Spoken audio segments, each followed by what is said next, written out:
the magical wind of destiny. When it comes to entertaining the idea of destiny, we are faced against the idea of free will. Do we truly have free will, or are we being guided towards our ultimate destiny on a subconscious level, so much so that it cannot be detected? So from our internal perspective, we make decisions day to day, week to week, month to month, year to year, for the betterment of ourselves and family. However, those acts of free will could ultimately be inspired by destiny, in a sense of what is the motivation for you to make those day-to-day decisions? Where do you pull your inspiration from? What do you study to determine what decision is to be made? A lot of times, it's more of an intuitive sensation, more of an intuitive reaction. How does something make us feel? Can we see ourselves in this place in the future? Because now we have to deal with the strange occurrence of synchronicity, which is called the Vesta in astrology. This is when you have sudden shifts in your consciousness. So when you study your Vesta, which is one of the asteroids, it's not one of the main planets, it's one of the asteroids. When you study Vista or Vesta, it reveals to you when points of life, certain events will cause a shift in your consciousness. For some people, that may be marriage. For other people, it may be the start of a new career.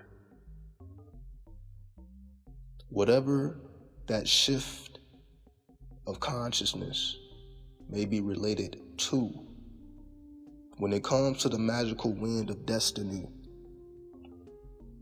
in the sense of us ultimately following our destiny, whether we realize it or not, that has everything to do with your Vesta, your shifts in consciousness, because there will be certain events that occur in your life that shifts the way you think. And because it shifts the way you think, it will alter the direction you are traveling in. However, that alteration of direction may have indeed been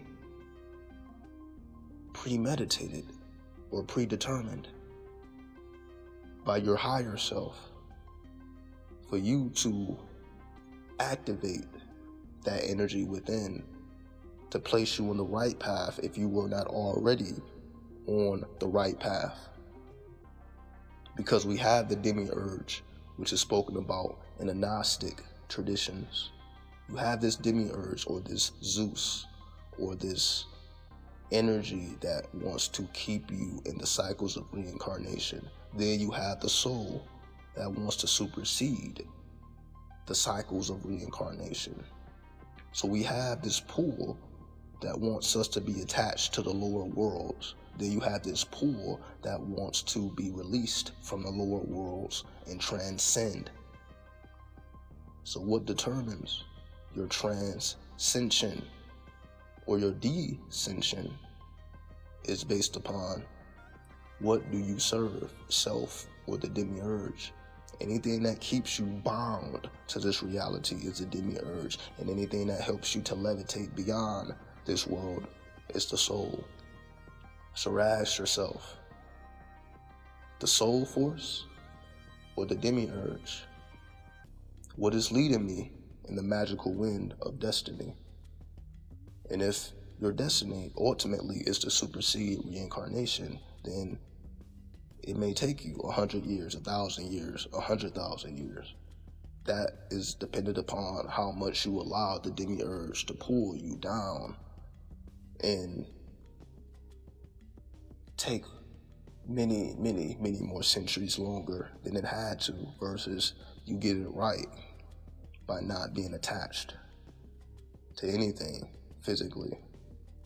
Not that you don't care, you're just not attached. And when you are not attached, you allow yourself to levitate gracefully. So either the levitation will be graceful, or it will be like burning in hell, and you have to purify yourself with the infernal flames within the earth, within the body, and within the mind. Peace.